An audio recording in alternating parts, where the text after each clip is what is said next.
more news coming our way. Well, MI6 Chief Richard Moore has said that he sees no evidence that Russian President Vladimir Putin has any interest in a negotiated peace short of Ukrainian capitulation. In a speech in Istanbul to announce plans to use the dark web to recruit informants and receive secret information from agents in Russia and worldwide. Moore also said that Putin has bitten off more than he can chew and in fact underestimated Ukrainians in the war. This comes as US President Donald Trump has said that the United States will help secure peace in Ukraine after the war is settled. Trump has also said that he thought that the Russia-Ukraine war would be the easiest to settle and that he was disappointed in President Putin. Still with us on the broadcast is Mr. Glenn Grant.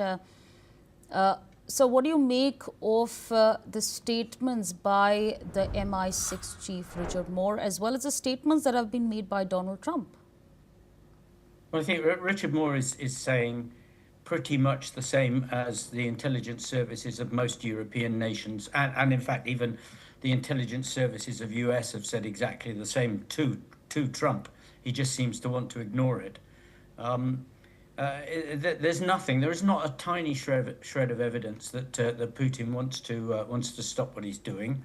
I agree that he's probably bitten off more than he can chew, but you know, this is a dying animal thrashing about, and in the process of thrashing about, of course, it's creating massive casualties in Ukraine and problems worldwide.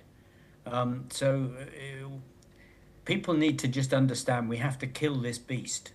And kill it as quickly as possible, because the longer it keeps thrashing about, the more damage it's going to cause.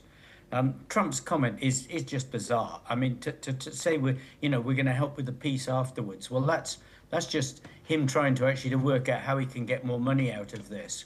There is no human value in what he's suggesting at all. It's actually really, to be honest, in my mind, it's disgusting. Ukraine needs help, and it needs proper US help, not help at an arm's length and half and half. But this is the sign of the times at the moment, isn't it? The world is changing, and US is changing. Right, absolutely. I request you to stay on with us. We have some more news coming in. Well, German Finance Minister Lars Klingbeil has said that Germany is waiting for the European Union Commission's proposal to intensify use of frozen Russian assets. This comes as the European Union is discussing ways to use frozen Russian assets to underpin a so-called reparation loan to Ukraine to bolster its wartime finances and bypass the risk of a veto by Moscow-friendly Hungary. Under this, Ukraine will only pay back the reparation loan once it receives compensation from Russia for damage inflicted during the war. The concept was floated by European Commission President Ursula von der Leyen last week. Von der Leyen has said that the loan could be arranged on the basis of cash balances associated with Russian central bank assets frozen in the West after Moscow's invasion of Ukraine. She also said that the loan will not involve seizing the assets. Mr. Glenn Grant, I'd like to understand from you, do you anticipate EU going ahead with this proposal? What is your assessment?